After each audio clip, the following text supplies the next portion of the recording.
Mr. Butterfield from North Carolina. The gentleman's recognized. First, I want to thank you, Mr. Lowenthal, for those kind words, and thank you for your leadership. Thank you for yielding time today and for working very hard to bring this important resolution to the House floor. I also appreciate the work of the Natural Resources Committee Chairman, Doc Hastings, and Ranking Member Pete DeFazio, and to you, Mr. Young, for considering this resolution expeditiously and for seeing that it was favorably.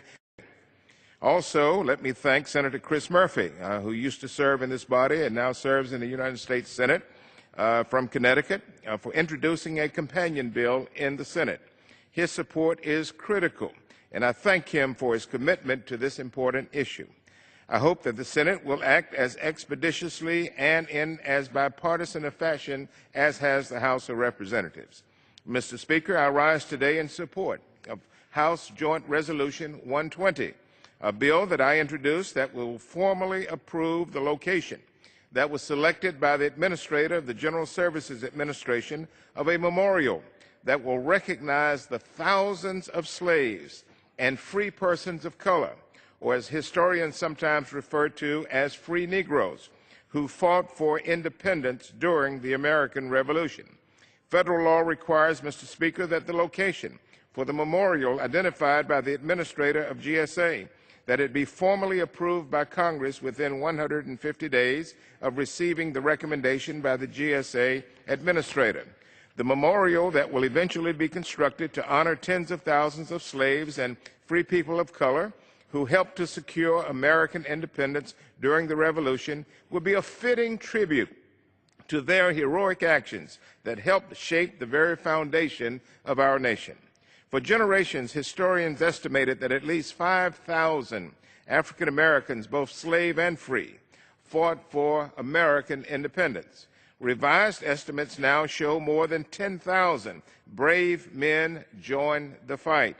At least 252 of these patriots came from North Carolina, and at least 109 of those came from my congressional district, the counties of Bertie, Chowan, Craven, Edgecombe, Franklin, Granville, Halifax, Hertford, Northampton, Pasquotank, and Perquimans.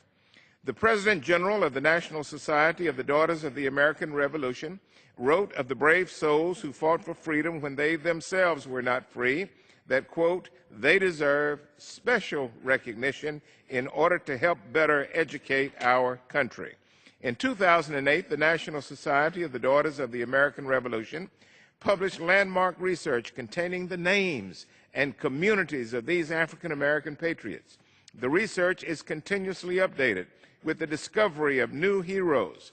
Scores of African American men and women have been accepted by heritage societies that had not been previously open to their membership. The desire to honor these brave men and their descendants in a permanent and meaningful way had long been championed by a distinguished member of this body who has since passed away, Congressman Donald Payne Sr. Congressman Payne introduced authorizing language as far back as 2005. After Congressman Payne's death, I have worked to get this effort to the finish line, guided by his words that this memorial is an important chapter in the reclamation of African American history. There are over 2 million descendants of these Revolutionary War patriots nationwide. This eventual memorial will show the nation, it will show the world, Mr. Speaker, that the sacrifices and heroic efforts of African Americans, both slave and free, who took up arms to secure Americans' independence are not forgotten. It will permanently affirm that we know what we know to be true. These patriots and their service to our then infant nation will forever be of preeminent historical and lasting significance to our country that they fought to create. Again, I thank you for the time, Mr. Lowenthal, and at this time I will yield back my time. Gentlemen.